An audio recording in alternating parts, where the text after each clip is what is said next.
తర్వాత మన ముందు ప్రస్తుతి చేయబోయే అంశం ఏమని పొగడుదుమే.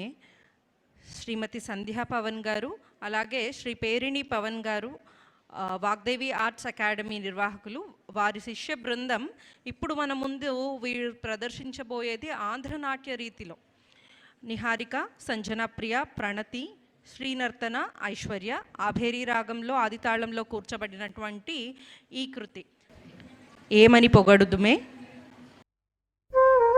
అలమేలు మంగ యౌవన శృంగారాలు ఆమని సొగసులు సహజ సౌందర్య విలాసాలతో శ్రీనివాసుని మురిపించి అతని శ్రీనగరులో శాశ్వత స్థానాన్ని పొందినది. ఆమె కన్నుల తేటలు విభునికి వెన్నెలలు, ఆమె మేని పులకలు పతికి పూలపాన్పులు, ఆమె మోవితేనెలు ప్రియునికి విందులు.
గదవే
గురువులు శ్రీ కళాకృష్ణ గారి ఆశీర్వాదంతో సహకారంతో శ్రీమతి సంధ్యా పవన్ గారి శిష్య బృందం అచ్చంగా అమ్మవారిని మనకు కళ్ళకు కట్టినట్టు చూపారు. అందరికీ కూడా అభినందనలు తెలియజేసుకుంటూ